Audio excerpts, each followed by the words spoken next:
Hey guys, welcome back. In my last video, I showed you how I'm able to sync my Cisco switch port configuration back to my Netbox instance, making Netbox my source of truth. In this video, I want to talk about how I'm able to securely connect to my Cisco switches without having my username and password in plain text format in my files, using Infisical, which is an open source platform to manage secrets. So this would be an example of a plain text file that you could use to connect to your Cisco device via SSH to get the information that you need. So in this case, as you can see, it has the username and password as plain text. What I would like to show is how I'm using Infisical in my script to be able to pull this information as an environment variable. So this is a high-level architecture of how my project is set up. So here we have our Infisical server. Then we have my Docker startup sh file that loads all of my containers.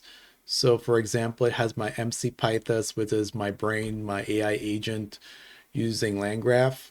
Then I have my MCP servers for Pythos, which connects to the switches, and then Netbox to connect to my source of truth. So how it works is when I start my docker.startup.sh and it loads all the containers, what it's going to do is first ask Infisical for all the secrets. Then Infisical is going to return all the secrets in memory. So once the container loads, it will have all the secrets in memory that they could use to retrieve. So this is my Infisical instance. Here I have my one project called AI Agent. If I click into it, it'll show me all the different secrets that I use it for. So I use it for URLs, username and passwords. This is my, since I'm using Gemini, my Google API key, different variables, username and passwords for Netbox, for my Postgres database, and different secrets.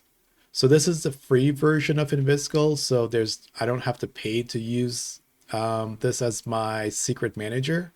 So if I click into, say, my default SSH username, which is what I use to connect to my Cisco switches, once you expand, it'll just show you as an asterisk, but if you click into it, it'll show you the actual value. And here you could just edit the value if you wanted to. I'm not going to do that. And then my default password. So if I need to make a change later on, let's just say my Google API key changes, I could just make the change here and then I don't have to worry about where it's updated in my code.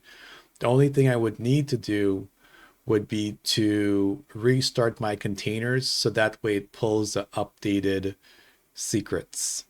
So initially I have my Infisical service token that's exported to my terminal, which my docker.startup.sh will use to preload certain secrets that it's needed to build the infrastructure before any containers can be ran. So here I'm retrieving my database passwords, my usernames, my token information that I need to have exist before I could start the containers.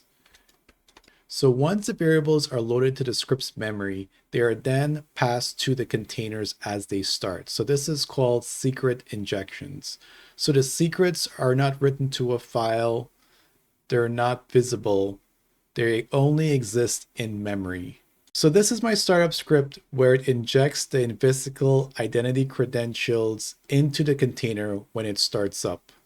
So what that means is now the container is able to retrieve all the secrets that exist in Infisical because it has all the information and authorization to do so. So now that the container has the client ID and the client secret, how does the container get all the secrets that is Infisical? So here I have a file called entrypoint.sh that I use to log into Infisical to retrieve this information. So the next part of this file is the app is wrapped in this Infisical run. It's sort of like a bubble. So what it does is it'll retrieve it'll log into Infisical first, then retrieve the secrets. Then these secrets will be as an environment variable, and then it'll launch the app, which is why when I look at my original code here, back to where we started, it retrieves the password as an environment variable, the username and password. So it doesn't know about Infisical. All it knows about is all the password that's loaded as an environment variable. So this is my container for my Python MCP server. This is the startup logs for it. So here I added some debugging information as well and some logging information.